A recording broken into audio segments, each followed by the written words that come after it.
Today, we're diving into something pretty wild: how changing the language of a single book didn't just give people a new version to read, but actually kicked off a revolution that would reshape the entire Western world. I mean, really think about it. How can changing a book's language change the world? It seems like such a simple act, but the answer is incredibly powerful. We're going to unpack how a translation can literally jump off the page and start reordering society itself. Okay, so to really get why this was such a huge explosion, we have to go back. We need to see what the world was like before the fuse was lit. A world where one single book was the foundation of, well, everything. But almost nobody could actually read it. Just try to wrap your head around that. The Bible wasn't just for church on Sunday. It was the ultimate reference for law, for education, for how you mark the days of the year, the entire structure of life. And yet, for the average person, it was a totally locked book. You only knew what was inside because someone else told you. And here's the core of the problem. For centuries, the Bible was pretty much only available in Latin. Now, that was the language of the church, of scholars, but it wasn't the language people spoke at home or in the marketplace. This created a massive gap, a wall, really. You had to go through a mediator to understand it. So what did that actually look like day to day?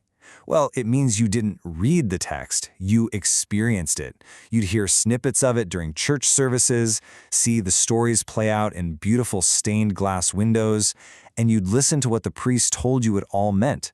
So you see, the authority wasn't just in the book itself, it was held by the institution that controlled it. Okay, so you've got this locked box. How do you get it open? Well, the first key wasn't some big dramatic rebellion or a new law passed by a king. It was something much quieter but way more powerful: the simple act of translation. And this right here, this is the absolute heart of the matter. When you take a text from one language to another, let's say Latin to German or English, you can't just swap out words one for one. It's not that simple. You're forced to make choices. Every word, every phrase is a decision. And every single one of those decisions is an act of interpretation. And what that means is you've just had a massive transfer of power.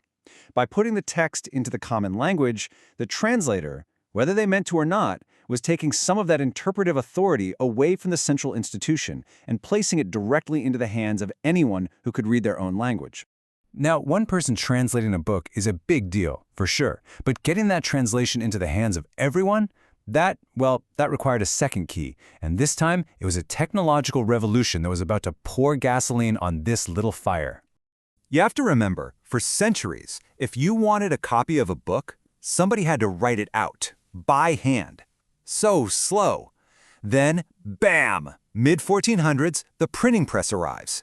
And suddenly, by the early 1500s, these new Bibles and languages people actually spoke were spreading like wildfire, fueling the ideas of the Reformation. The press didn't start the fire, but man, it was the ultimate accelerant. The scale of this change is it's almost impossible to overstate. We're talking about going from a few hundred handwritten copies, these incredibly rare, precious objects, to millions of printed books. What was once for a select few became accessible to a whole new public. The printing press didn't just give more people access to the text, it totally decentralized the conversation about it. So let's recap. You have a newly accessible text that people can finally read for themselves, and you have a new technology to spread it everywhere. You put those two things together, and what do you get? An unprecedented, explosive shift in the very idea of authority.